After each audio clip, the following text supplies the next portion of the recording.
Selamat pagi semuanya Bapak Ibu. Salam kenal kami dari Sekolah Vokasi UNS gitu ya. Kami adalah Sekolah Vokasi itu merupakan salah satu fakultas yang paling muda di UNS saat ini karena kami baru berusia kurang lebih 6 tahun ya, 6 tahun gitu.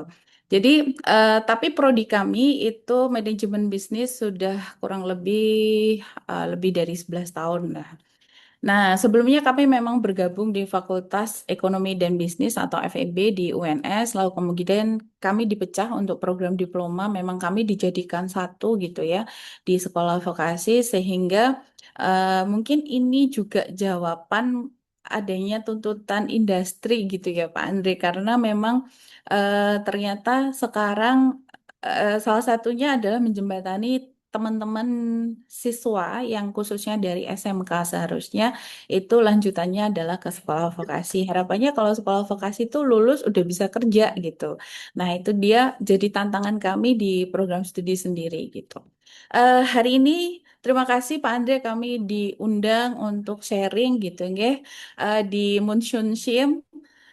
Karena ini agenda kita yang tidak baru pertama ya Pak Andre, kami sudah beberapa kali bertemu dengan Munsumsi dan Pak Andre juga, bahkan Pak Andre dan waktu itu Pak Anton Anton, ya, ya, sempat datang ke UNS sebagai pembicara juga pada acara praktisi atau kuliah umum di betul. prodi kami dan juga waktu itu kami juga sempat ikut konferensinya Munsunzim di Jakarta ya. Gading Serpong? Gading Serpong ya di Ya. Gading Serpong ya. Jadi ini bukan momen pertama dengan Monsun Sim kayaknya lebih sering gitu nih.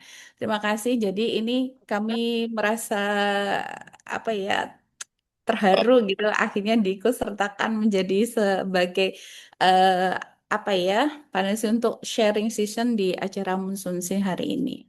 Oke, Bu Meta minta tolong. Jadi kami hari ini hanya akan sharing saja Pak Ande terkait dengan apa yang sudah kami lakukan di program studi khususnya untuk pengimplementasian Munshunshim di mata kuliah yang ada di prodi kami. Ya, sebenarnya prodi kami ada dua nih Pak Andre. Ada D3, program Diploma 3 Manajemen Bisnis, dan prodi D4 atau Sarjana Terapan Manajemen Bisnis. Karena sementara nanti D3 ini akan segera kami tutup di tahun 2028 dan Iya. mulai tahun lalu 2025 kami sudah menerima mahasiswa Sarjana Terapan Manajemen Bisnis. Oke, next. Next. Nah, berikut adalah gambaran. Jadi begini, sebelum mungkin sharing saya adalah mungkin namanya ada di universitas ya, apalagi di program studi sebagai pelaksana berbagai kebijakan, mulai dari kebijakan pemerintah sampai dari kebijakan universitas gitu ya. Ada beberapa perubahan kurikulum yang tadinya kurikulum 2013 gitu ya kalau di SMA, ada penerapan kurikulum merdeka pada saat itu dan juga pendekatan melalui OBE. Nah, apa sih dampak implementasinya di program studi itu seperti apa? Kalau di sekolah vokasi sendiri, seperti yang tadi disampaikan oleh Bu Agustin, bahwa kami, program studi itu dituntut untuk bagaimana memberikan pembelajaran itu proporsinya harus lebih besar praktek, 60% dibandingkan teorinya yang hanya 40%. Kenapa seperti itu? Karena harapannya nanti adalah sekolah vokasi, lulusannya itu lulus harus sudah mampu gitu ya. Sudah mampu bekerja di dalam sebuah industri ataupun sebuah usaha, menjalankan bisnis dan lain sebagainya. Nah, karena ada tuntutan ini, maka prodi kemarin sempat diwajibkan gitu ya. Memang salah satu bagian dari kurikulum Merdeka adalah program studi khususnya Diploma 3 pada saat itu, karena Diploma 4-nya kami belum ada. Pada saat itu program studi diwajibkan untuk memberikan fasilitas kepada mahasiswa berkegiatan di luar kampus yang bisa direkognisi minimal 20 SKS gitu. Nah, ini sungguh tantangan yang sangat berat karena pelaksanaan kegiatan magang industri itu sendiri hanya bisa kami lakukan di semester 4 dan juga semester 5. Karena semester 6-nya nanti mahasiswa harus kembali ke kampus untuk menyelesaikan tugas akhir. Nah, kenapa ini menjadi tantangan berat gitu ya? Karena memang hanya perkuliahan dilakukan di semester perkuliahan reguler maksud saya hanya bisa dilakukan di semester 1 sampai dengan semester 3. Dan itu notabene adalah waktu yang sangat-sangat singkat sekali untuk kami membekali mahasiswa terkait dengan teori dan juga praktek seperti itu. Nah, selain itu ada juga dengan pendekatan OBE ini, kami ada dituntut untuk memberikan pembelajaran dengan metode Project Based Learning atau PBL yang kita kenal dengan case method yang minimal itu harus 50%. Untuk kalau mungkin yang di universitas kita bisa diakuin IKU gitu ya. IKU itu kita bisa diakuin kalau minimal 50%. Sehingga dengan adanya pendekatan metode pembelajaran PBL dan case method yang relatif lebih besar gitu ya proporsinya di dalam pembelajaran kami, maka yang kami lakukan pada saat itu adalah eh, karena kami harus memberikan penugasan berbentuk project dan juga case yang bisa diambil harusnya diambil dari perusahaan atau industri. Artinya case-case yang kita berikan ke mahasiswa itu harus bentuk real atau nyata yang memang diambil dari perusahaan. Nah, salah satu caranya yang kami lakukan adalah dengan mengundang praktisi untuk mengajar di kampus. Nah, karena adanya pada implementasi kurikulum Merdeka dan juga pendekatan OBE ini, beberapa kendala yang kami alami adalah perkuliahan reguler ini sangat singkat, 1 sampai semester 1 sampai semester 3 itu eh, bagaimana caranya kami itu dituntut untuk memberikan pengalaman, gambaran, bahkan juga teori secara bersamaan eh, tentang apa ya operasional tentang perusahaan gitu. Sehingga ini sangat-sangat menurut kami itu sangat-sangat singkat gitu untuk mahasiswa sehingga semester 4 5 mereka harus siap untuk magang di perusahaan. Nah, kendala lainnya adalah ternyata meskipun kami mengundang praktisi mengajar di kampus, nah mitra-mitra perusahaan ini masih banyak yang enggan gitu, nggih, apa namanya, membuka atau memberikan materi yang mendalam terkait dengan apa yang ada di perusahaan. Jadi ya masih kalau gambaran umumnya masih ya apa ya yang masih umum lah mereka berikan gitu. Sehingga mahasiswa itu kurang paham gitu terkait dengan proses bisnis yang ada di dalam perusahaan. Nah, case selanjutnya adalah ketika kami harus mencari case real nyata apa yang ada di industri untuk kita berikan ke mahasiswa supaya mereka diberikan penugasan gitu yang menganalisis dan lain sebagainya, memberikan solusi.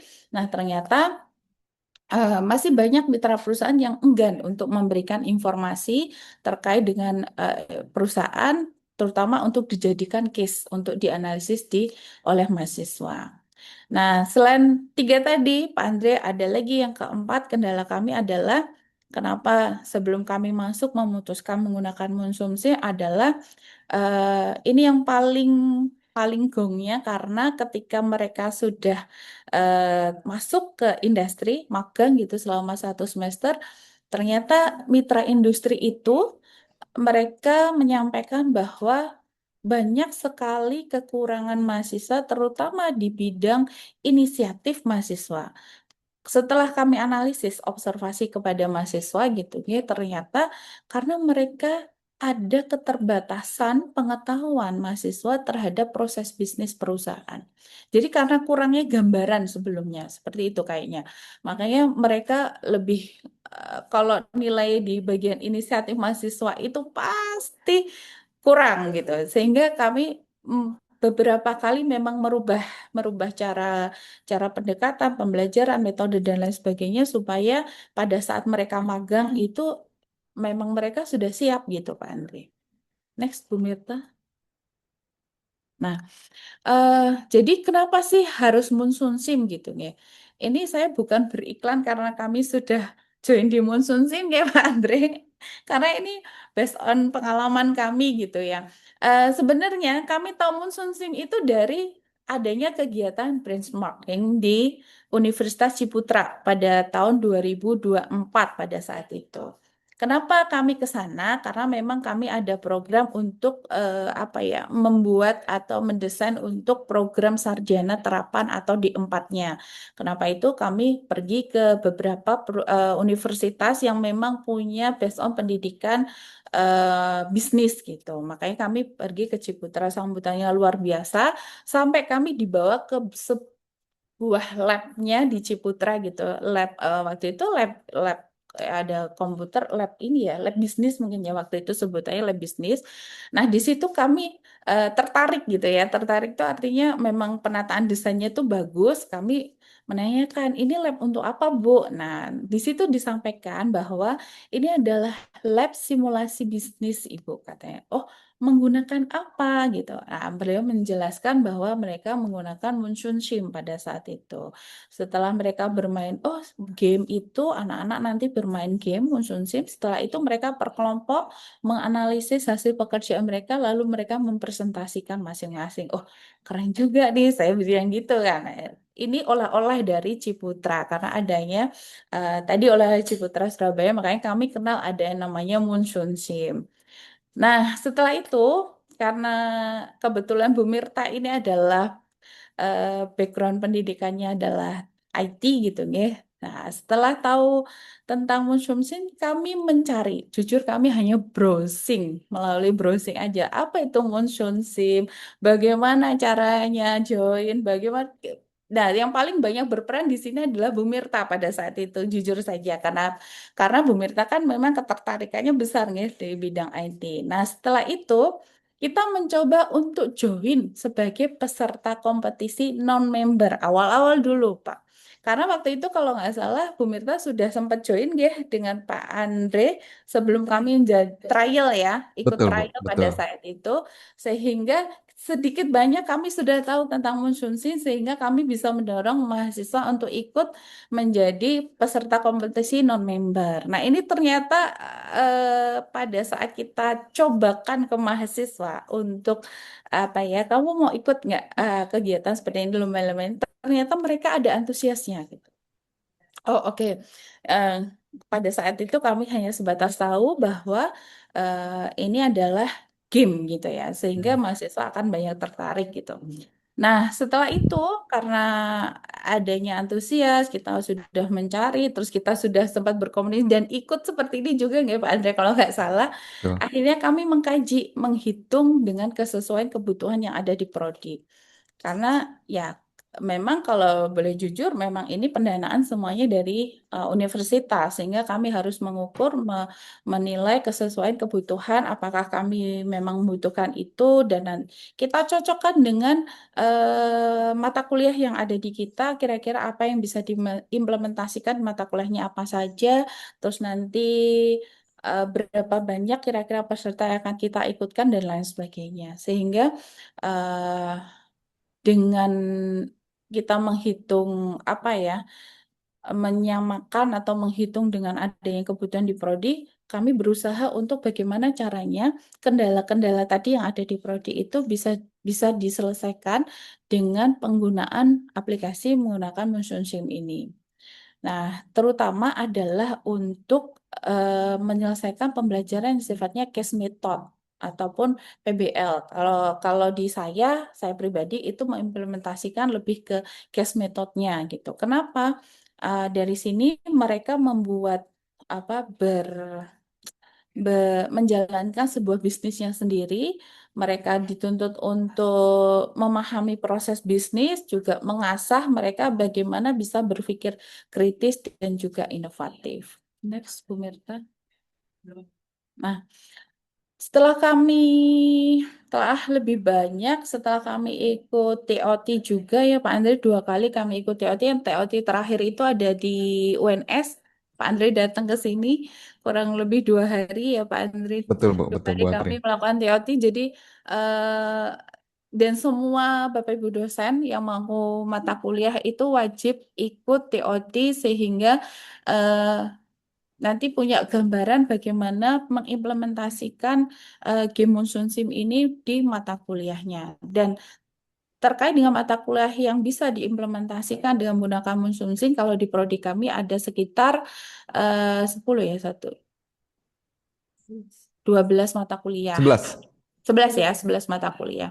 Di mana kebanyakan memang mata kuliah kami ya proses bisnis mulai dari manajemen, 4 pilar manajemen itu harus ada semuanya.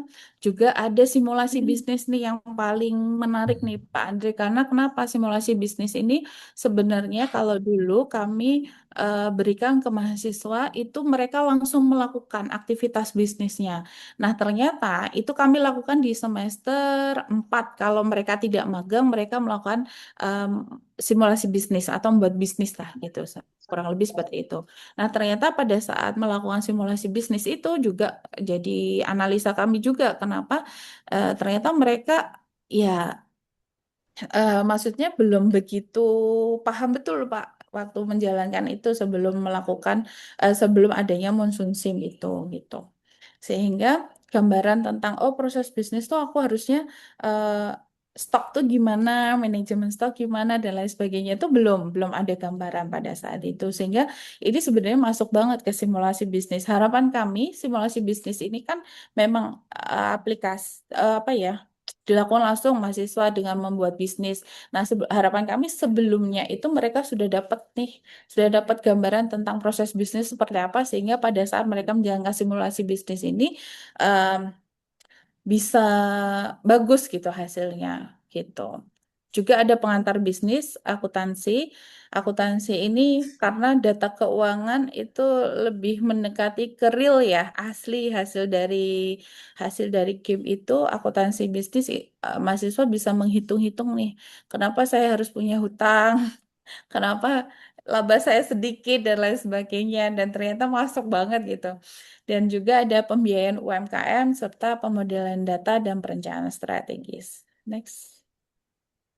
Nah, tentu kalau kita based on-nya OBE itu kan memang terfokusnya pada apa ya mahasiswa gitu sehingga ada beberapa capaian pembelajaran di prodi kami yang memang menurut kami bisa diimplementasikan hampir di seluruh mata kuliah gitu kan. Kami punya OBE CPL itu sekitar 12 kalau nggak salah.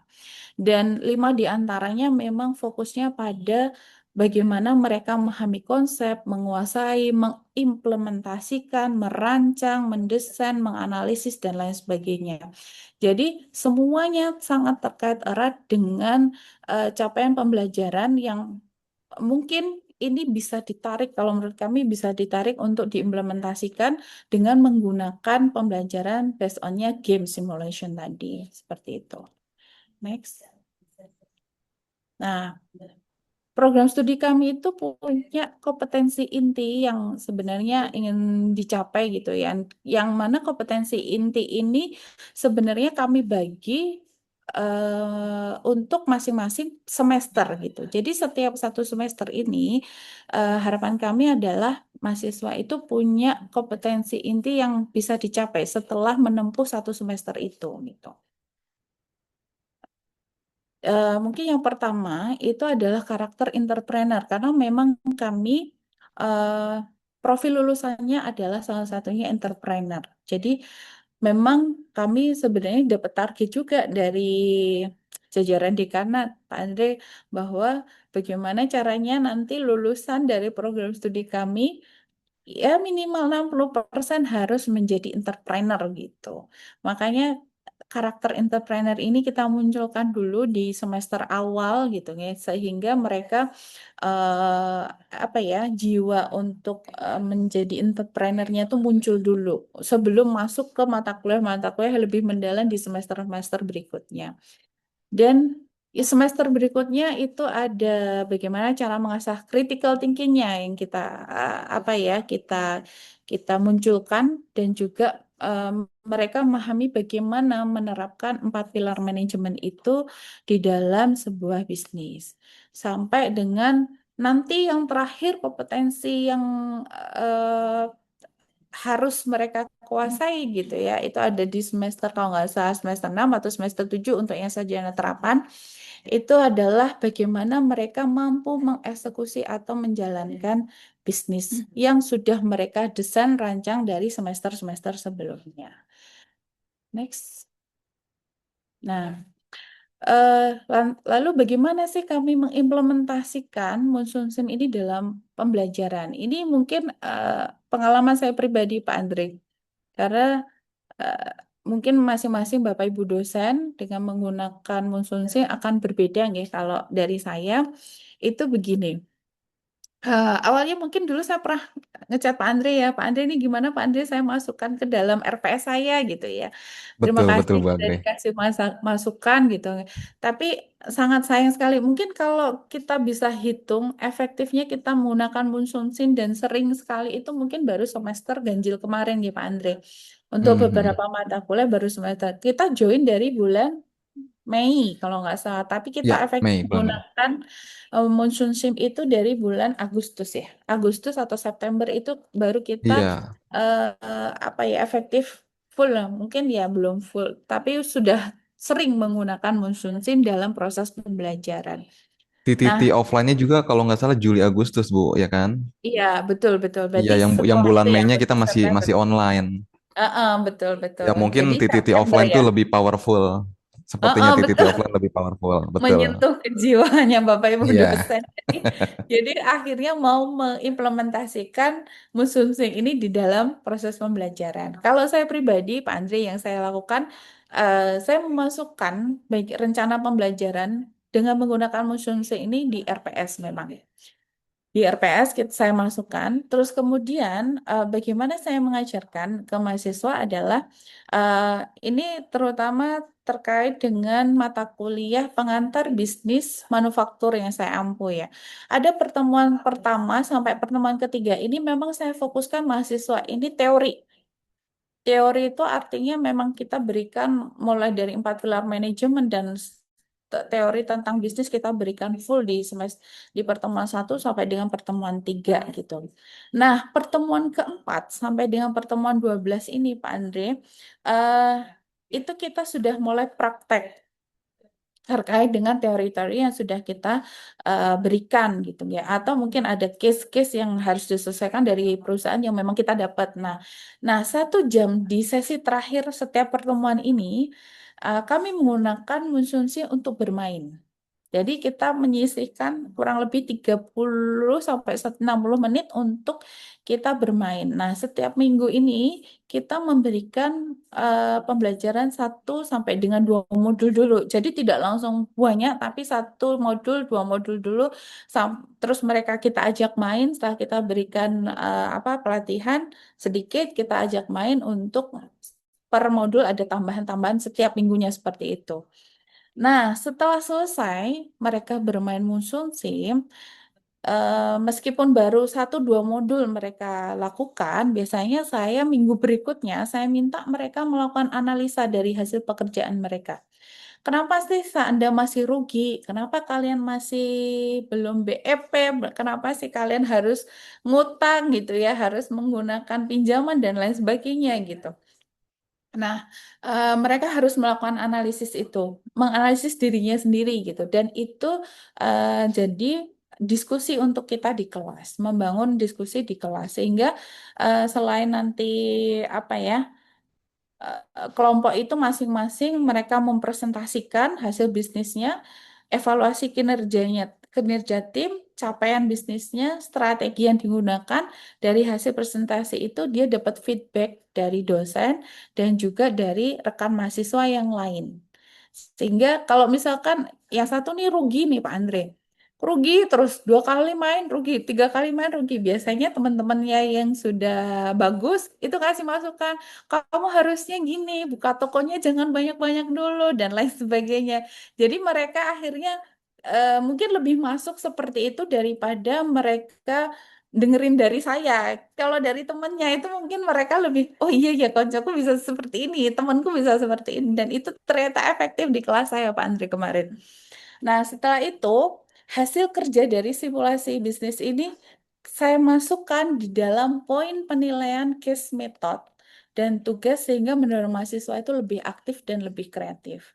Jadi kalau nggak salah kurang lebih sekitar 15% atau 20% saya lupa untuk dimasukkan dalam poin penilaian akhir dari mata kuliah saya.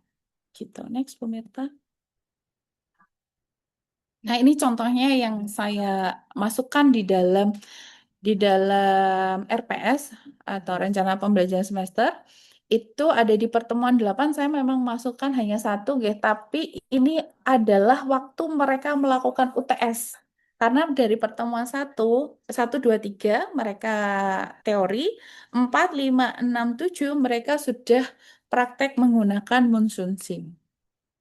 Nah, menariknya lagi, mereka itu pengennya kalau setiap pertemuan Pak Andre, kalau nggak segera Monsoon Sim itu kayak, Bu, kapan gamenya, Bu? Bu, kapan gamenya, Tagih, Bu? Gitu. ditagih-tagih ya, Bu. Ketagihan. Nah, itu yang mungkin karena kalau secara teori mereka bosen ya mendengarkan terus Hmm, akhirnya dengan game ini mereka, oh, enak ya ternyata ini. Ada mereka kan saingan ya Pak Andre. Nah, itu mungkin memacu adrenalin mereka aja gitu. Terus kemudian next Bu Mirta. Oh, 15%. Oke. Nah, dari hasil pembelajaran itu nanti akan diukur sebenarnya Pak Andre. Kalau kami mengukurnya sebenarnya sudah ada sistemnya sendiri di universitas, yaitu dengan menggunakan si akad. Nanti akan muncul seperti ini.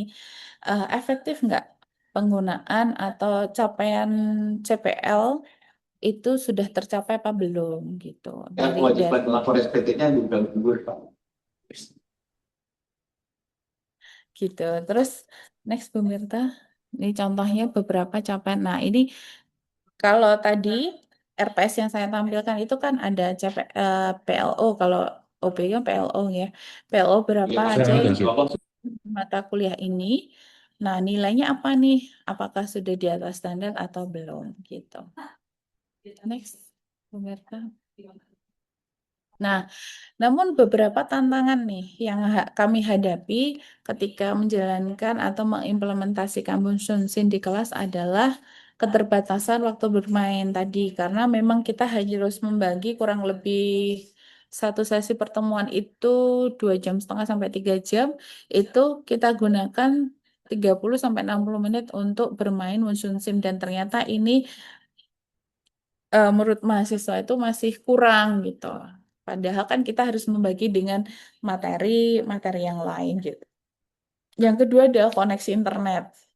Kalau koneksi internet ini memang apa ya kendala bersama Pak Andre kalau di kami karena kalau dalam satu sesi ada 50 mahasiswa, 30 sampai 40 mahasiswa menggunakan WiFi bersamaan, itu pasti koneksinya terhambat sehingga mereka gamenya tuh kadang lag gitu.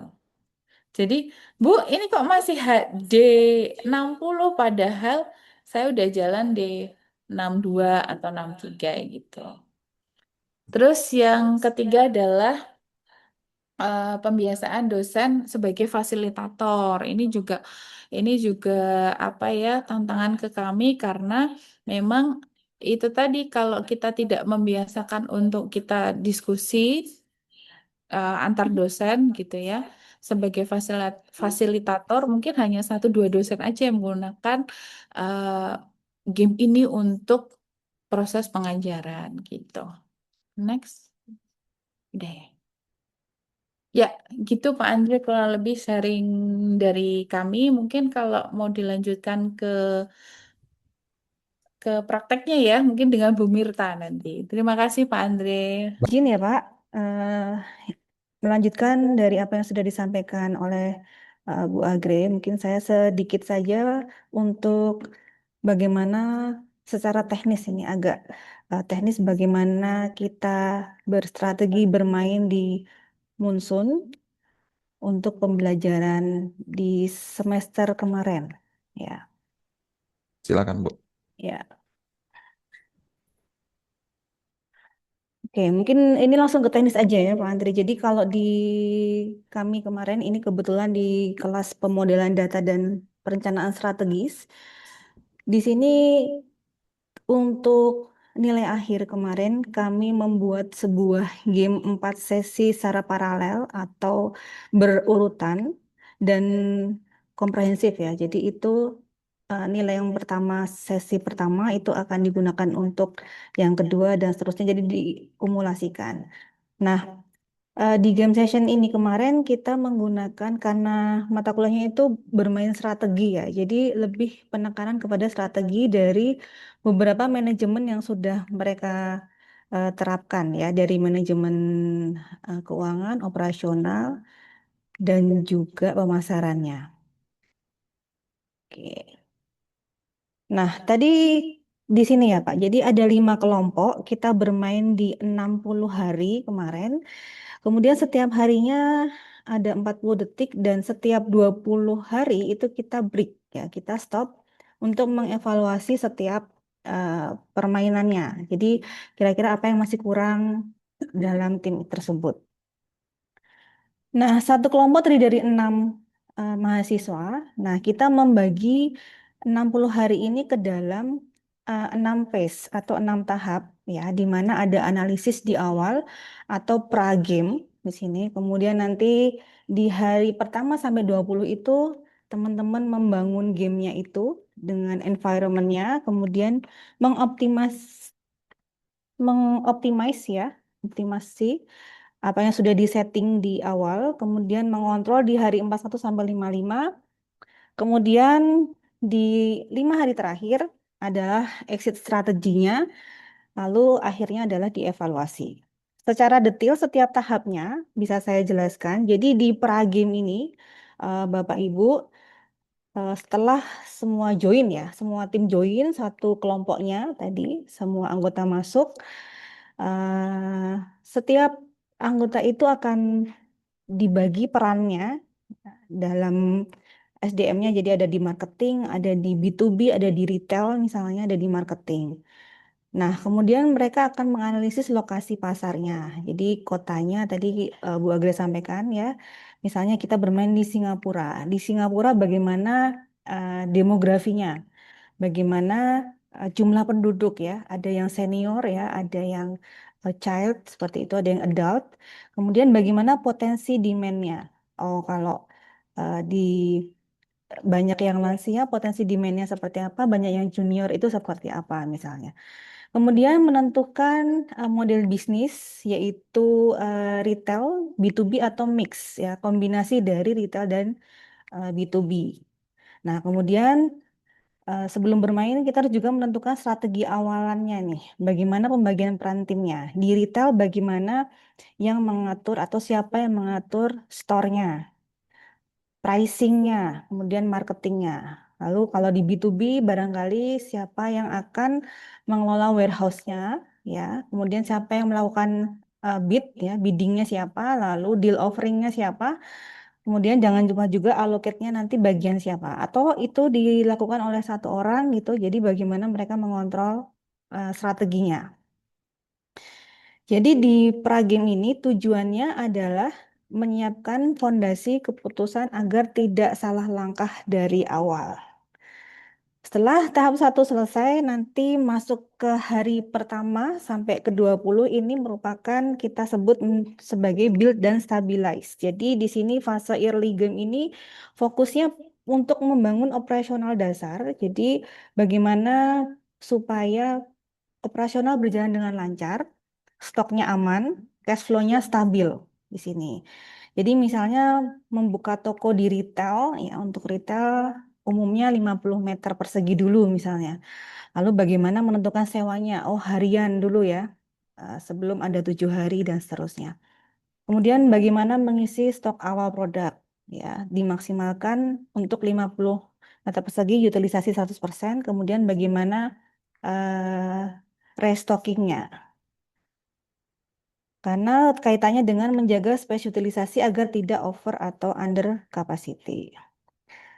Kemudian di B2B barangkali ada bagaimana menyewa warehouse-nya tadi, bagaimana procurement tapi dalam bentuk atau stoknya dalam besar ya. Lalu bagaimana bid offer-nya di hari keberapa seperti itu ya, karena itu sangat menentukan. Lalu yang ketiga itu adalah hari ke-21 sampai 40. Jadi tadi setelah fase kedua itu teman-teman berhenti bermain game, kemudian melihat posisi cash in bank-nya, kemudian posisi net profit-nya, posisi revenue-nya akan dilihat. Kemudian dievaluasi kekurangannya, langkah yang kurang diperbaiki gitu ya. Kemudian di hari 21 sampai 40 ini sudah mulai ngegas ya atau genjot kalau di bisnis itu di-optimize dan expand. Jadi saatnya fokus optimasi dan peningkatan profit. Nah, hal ini bertujuan untuk meningkatkan revenue tentu saja, market share dan net profitnya. Jadi bagaimana apakah sudah benar membaca forecastnya ya? Jadi bersiap untuk forecasting biasanya di hari-hari pertengahan ini, kemudian memperbesar toko dimungkinkan ketika demand-nya tinggi dan apa namanya sering kehabisan misalnya. Kemudian bisa juga mengubah sewanya dari harian ke mingguan atau bahkan ke bulanan misalnya, tergantung juga durasi harinya dipertimbangkan atau durasi permainan gamenya. Lalu penggunaan marketing agensi ya setelah di fase early game mungkin sudah berlangganan marketingnya, tapi di sini mulai untuk menggunakan marketing agensinya. Kemudian juga untuk B2B perlu diperhatikan di sinkronisasi eratnya dengan warehouse-nya ya, menghindari dari late shipment. Jadi eh, nanti akan saya tunjukkan KPI-nya untuk teman-teman bermain kemarin. Jadi sangat tinggi penilaian dari late shipment-nya atau itu merupakan kesalahan yang akan menentukan nilai akhirnya teman-teman karena itu sangat berpengaruh gitu ya. Kemudian di tahap 4 ini late game ya karena di 41 sampai hari 55 ini lebih ke mengontrol dan memaksimalkan sumber daya yang ada. Jadi mengontrol resiko dan efisiensi beberapa sumber daya yang ada. Jadi memaksimalkan laba tanpa menambah beban biaya. Jadi tanpa menambah sewa seperti itu, tanpa menambah beberapa tanggungan atau kesalahan. Karena di sini nanti habis ini adalah exit strateginya ya di end game. Jadi di tahap 5 nanti sudah tidak ada pengadaan atau procurement. Jadi tinggal bersih-bersih dan penutupan karena sudah mau hari ke-60 gitu ya. Jadi tinggal menyisakan, mengefektifkan skor akhir dan mengejar profit, cash, dan efisiensinya. Nah, jadi di sini salah satu strategi yang digunakan oleh anak-anak kemarin, mahasiswa, eh, mungkin kalau untuk hasilnya langsung dilihat di munsurnya saja. Saya tunjukkan sedikit untuk KPI-nya. Saya mungkin di hari terakhir aja.